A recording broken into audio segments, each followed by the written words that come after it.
There is a moment in every life when the quiet inside becomes impossible to ignore, when the weight of unspoken truths presses harder than the stories once used to survive, and a person begins to sense that what they fear most is not the world around them, but the world that waits within. It is subtle at first, a flicker of memory, a tightening in the chest, a lingering thought that returns each night asking to be heard.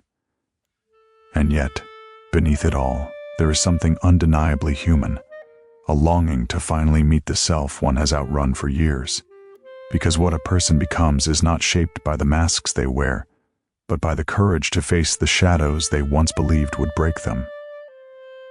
What they truly are has always been hiding inside the very truths they fear to touch. Before a person truly understands themselves, something begins as a whisper, a soft shift in the way they move through the world, a faint discomfort that settles beneath their routines. They start noticing small things, the sudden heaviness in conversations that used to feel effortless, the way silence now reveals more than it hides, the strange feeling that their reflection no longer matches the life they perform. It is the earliest stage of recognition, where the mind has not yet formed the words, but the heart feels the distance growing. They sense a kind of inner misalignment, as if they are walking beside their life, not within it. These moments are rarely dramatic. They appear in the quiet, driving home at night, closing a door softly, staring at a ceiling long after sleep should have come. And yet something inside them, something ancient and honest, begins tugging gently at the corners of their awareness. They remember old feelings they pushed away, truths they swallowed to keep peace, emotions buried so deeply they forgot they were still alive. This recognition is not an awakening. It is the first crack in the surface. It is the awareness that the life they show to the world has been stitched together from habits, expectations, and survival patterns that no longer reflect who they are becoming. Still, they tell themselves it's nothing, just tiredness, just overthinking. But the body knows, the mind knows, the soul knows.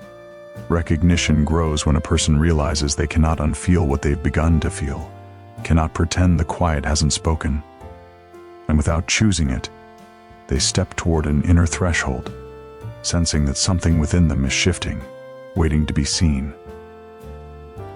Every pattern has roots, and these roots often stretch farther back than memory can clearly hold. A person does not wake up suddenly afraid of their own truth. They learn this fear slowly, shaped by the emotional landscapes of childhood. Long before they had language, they absorbed the unspoken rules of their home. What emotions were allowed, which ones were punished, which ones silently disappeared into the walls. A child watches everything: tone, pause, absence. They learn whether vulnerability is met with comfort or silence, whether mistakes invite understanding or withdrawal. Over time, they begin shaping themselves to survive the environment that raised them. Some become quiet because speaking once led to shame. Some become strong because softness was treated as weakness. Some become invisible because visibility brought conflict. And so they grow into adults who carry the echoes of those early rooms inside them. They do not always realize that the shadows they fear now were formed in moments they barely remember. Moments when they learned that the safest way to exist was to hide parts of themselves. The habits that once protected them remain long after the danger is gone, turning survival strategies into identity. But the past does not disappear. It lingers in their reactions, their relationships, their choices, the way they shrink when they wish to open or cling when they long to let go. The origins of their inner struggle lie in the invisible inheritance of childhood, the expectations they internalized, the emotions they were taught to abandon, the versions of themselves they created to keep love, safety, and belonging within reach. To face the truth within, they must first walk back to where the shadows began, not to relive them, but to understand how they shaped the person standing here now. There is a reason facing truth feels difficult. The human mind is designed not only to think, but to protect. When something feels overwhelming, an emotion too heavy, a memory too sharp, a truth too destabilizing, the psyche builds defenses. These defenses are not flaws, they are forms of intelligence. Suppression, distraction, denial, rationalization. These become quiet guardians standing between a person and the weight they believe they cannot hold. Avoidance is not laziness, it is a biological response. The nervous system reads emotional pain as danger, pulling a person away from anything that feels like it could shatter the fragile equilibrium they have fought to maintain. Cognitive dissonance adds another layer, the discomfort of holding two conflicting truths at once. A person may sense who they truly are, but cling to the identity that once kept them safe. They may feel sadness but label it stress. They may feel fear but call it being busy. The mind uses these translations to protect the self from collapsing into raw emotion. Yet this protection comes at a cost. What is avoided does not disappear. It waits. It accumulates.